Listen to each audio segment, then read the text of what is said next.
Bonjour, vous êtes bien sur Un Brin Anglais, la chaîne de Laurence qui aime faire des smocks et de la couture, et de la broderie et du tricot, tout ce qui a à faire avec une aiguille. Voilà. Eh bien, je suis contente de vous retrouver. Ce mois de septembre est passé vite.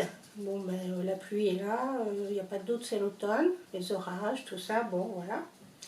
Je vais vous dévoiler enfin quel patron j'ai choisi. Je vous demandais dans ma dernière vidéo des idées de patrons, de pantalons, pas très compliqués, parce que j'avais acheté un tissu assez glissant, un synthétique, polyester probablement, et je voulais faire un pantalon dedans, mais pas trop de pièces, pas trop compliqué. Donc vous avez été nombreuses à me répondre, je vous remercie, vraiment. Après je ne savais plus quel choisir, il y en avait beaucoup qui correspondaient à ce que je souhaitais. Et j'ai choisi, pour finir, le équilibre de Atelier Scamit, voilà, que l'une d'entre vous m'avait conseillé. Je l'ai choisi parce que je ne voulais pas qu'il soit trop large en bas, parce que dans les escaliers, je me prends les pieds dans le pantalon et je me casse la figure, donc c'est pas un bon plan. Et je me suis rendu compte que ce qu'on appelle pantalon droit, finalement c'est encore relativement large en bas. C'est pas un pantalon large, mais c'est quand même assez large. Et celui-là, il est présenté comme étant en forme carotte. Donc je ne le trouve pas très serré en bas, mais ça me convient mieux comme forme. Je préfère ça. Au moins je suis sûre de ne pas me prendre les pieds dans le tapis. Voilà, et pas me casser la figure dans le métro. Alors, celui-ci est très bien. Il a une ceinture élastiquée, comme je souhaitais. Par contre, c'est un taille basse. Alors, j'avais déjà vu des vidéos comment transformer un taille basse en taille haute. Donc, j'ai tenté le coup. Ça a marché. J'ai rajouté 3 cm tout le tour de la ceinture. C'est fait très bien, comme vous pouvez voir sur les photos. Voilà le pantalon porté. Donc, ça fait très bien une taille haute, sans problème. Par contre, heureusement, j'avais fait une toile. Parce que je vais vous montrer ça. Alors, voilà la toile que j'ai fait. Et en même temps, j'en ai profité. Je vous avais demandé des idées pour ce tissu jersey coton, un petit peu avec des reliefs, des motifs. Et donc, on m'a donné l'idée de me faire un short pour dormir. Bon, c'est plutôt en Bermuda. Il y a encore des traces de crétailleur là, parce que je vais peut-être le raccourcir. Je ne suis pas sûre. Je crois que je verrai l'été prochain finalement. Donc, voilà, j'ai fait une toile avec ce tissu et du coup, ça m'a fait un petit bas. Et j'avais bien rajouté les 3 cm pour faire taille haute sur le devant, sur le dos, mais pas sur la poche et pas non plus sur la partie là qui cache l'entrée de la poche. Donc j'ai bricolé comme j'ai pu, voilà, j'ai bricolé comme j'ai pu là sur ce prototype, voilà, mais on voit bien à l'intérieur qu'il y a comme un petit problème. Voilà, donc je me suis bien notée, d'où l'intérêt de faire des toiles. Je me suis bien notée pour les pantalons à venir de rajouter aussi les 3 cm en haut de la poche si je fais une version avec poche. Donc j'ai fait une version en jean avec le jean que j'avais commandé chez Dries & Stoffen que je vous ai montré dans la dernière vidéo, avec les poches italiennes. Il y a plusieurs versions. Vous avez les poches plaquées, poches italiennes et puis 2 poches dans le dos. Donc moi j'ai pris la version poche italienne. Il y a une possibilité de faire une fausse braguette, je ne me suis pas compliquée à faire la fausse braguette. Et sur le joli velours que je porte sur cette photo, je n'ai pas fait de poche du tout. Parce que le velours, je le mets plutôt quand il fait frais, et j'ai toujours une veste ou un gilet avec, donc j'ai des poches. Donc voilà, donc j'ai pas mis de poche, alors que le jean, je peux le mettre avec juste une blouse en demi-saison ou l'été.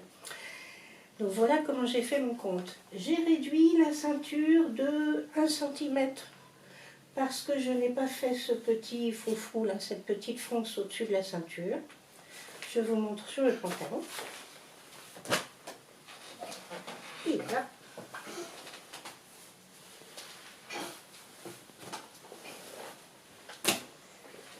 Voilà. Donc je n'ai pas voulu faire une couture ici pour avoir une partie un peu froncée en haut. Moi ça me va très bien comme ça, plus simple. Donc celui-là vous voyez, hop, il n'a pas de poche derrière, il n'a pas de poche plaquée ni poche italienne. C'est le pantalon tout simple pour mettre sous un manteau, sous une veste, avec un pull, un gilet. Voilà. Impeccable. Ce tissu est très très bien, je vous l'avais montré, hein, vraiment un velours coton, mais avec de l'élastane. Très agréable à coudre et à porter. Par contre, le bleu polyester que je vous avais montré, avec lequel je voulais me refaire un pantalon, j'ai laissé tomber. Voilà, j'ai laissé tomber. J'avais ça d'écart entre le devant de la jambe et l'arrière de la jambe une fois que je suis arrivée au bout de ma couture, en retenant tout ce que je pouvais parce que ça partait dans tous les sens. Je ne suis pas douée pour le polyester, donc voilà, vous ne le verrez pas, celui-là, c'est comme ça. Quoi vous dire d'autre sur équilibre? Donc je l'ai trouvé très bien. J'ai enlevé 4 cm de longueur pour ma taille. En bas des... Il y a une ligne de toute façon pour corriger, rallonger ou raccourcir. Atelier Scamit, vraiment c'est très complet. Elle met débutant, oui. Si vous êtes débutant, vous pouvez y aller. Hein. Vraiment c'est très complet, c'est très bien expliqué. J'ai d'autres patrons d'Atelier Scamit et c'est très bien. Donc ourlet, j'ai enlevé en bas, j'ai rallongé en haut pour que ce soit une taille haute.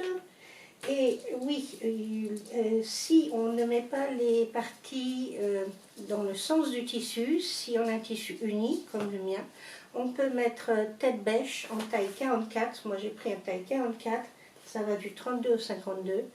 Donc j'ai mis tête bêche, donc je n'ai besoin que d'1,60 m de tissu, sans poche, et pour un 44. Voilà. Donc qu'est-ce que j'ai d'autre à vous dire? J'ai noté tout ce que j'avais à vous raconter, donc c'est fini pour ce pantalon équilibre, mais je suis très contente. Du coup, j'en ai fait 2. Voilà. Merci à celle qui me l'a conseillé. Je me souviens plus son prénom, mais je la remercie quand même. J'ai fait aussi... Alors, je vous avais dit que j'adorais le chemisier papillote de Dame Good Caramel. Chemisier papillote avec son petit col très joli. Et ses manches tulipes aussi. Et j'avais envie de me le faire à manches longues. Donc je l'ai fait. Le voilà. Vous l'avez vu sur les photos avec le pantalon. C'était lui que je portais. Je vous montre son col d'un peu plus près. C'est vraiment un très joli col. Je l'ai fait dans une viscose. Donc tout son charme, je trouve, est dans le col. Je lui ai mis les petits boutons mercerie extra que j'aime bien. J'en ai des roses et des bleus. Mes couleurs préférées, vous avez remarqué. Et pour lui faire des manches longues, alors j'ai reproduit l'emmanchure de la manche en mettant les manches tulipes l'une sur l'autre comme elles sont cousues. Et ensuite, j'ai rallongé les manches. Et j'ai terminé le bas de manche en me servant de mon patron Azur, de l'atelier Scamit aussi, chemise Azur. Ce qui fait qu'en bas, voilà, j'ai le bas de manche de Azur. J'ai pas mis de foufou, hein. Il y en a déjà au col, donc je trouve que c'est suffisant. Et voilà. Voilà comment j'ai bricolé, en fait, un chevalier avec le papillote et le bas des manches de Azur. J'ai fait papillote à manches longues. Et vraiment, il me plaît beaucoup, beaucoup, beaucoup. Il y en aura d'autres. Donc voilà, cette petite viscose est très bien aussi dans les bleus. Voilà. Moi, ça me plaît tout en bleu. Et puis, je vous avais montré ce tissu jersey coton qui fait un peu des côtes, qui est très souple, très agréable. Il est chiné bleu et blanc. Et je vous avais montré mon reste de bord-côte que je trouvais qui irait très bien avec. Effectivement, voilà. Alors j'en ai fait un gilet icône. Toujours atelier Scamit. Aujourd'hui, on est dans Scamit. Hein. On nage dans le Scamit aujourd'hui. Icône, voilà. J'ai fait le B1, c'est-à-dire celui-ci, là, version cardigan. Il n'y a pas de bande côte en bas, il y en a juste aux manches et au col. Alors, il est prévu pour aller avec des boutons pression ou des boutons ordinaires.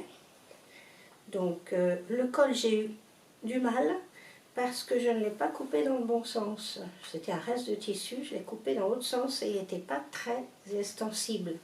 Donc j'ai eu du mal et bon, ça se voit un peu, mais pour moi ça ira.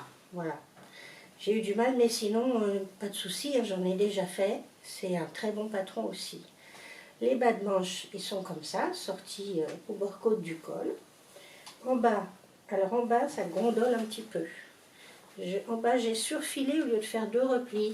J'ai surfilé et j'ai fait un seul repli pour l'ourlet. Mais ça gondole un petit peu quand même. Hein.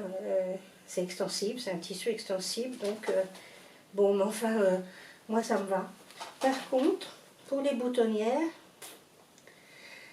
alors, ma Bernina, la petite, hein, la B335, bon, c'est trop épais, elle veut pas. Surtout en haut, là. J'ai essayé ici, elle va pas jusqu'au bout. J'ai ressorti ma Bernette B38, puisque avec celle-ci, j'ai la plaque qui va s'adapter au pied boutonnière pour bien coincer le tissu. Je vous l'avais montré, j'avais fait une vidéo là-dessus. Elle me passe toutes les boutonnières sans problème. Donc je me suis dit avec elle, ça va aller.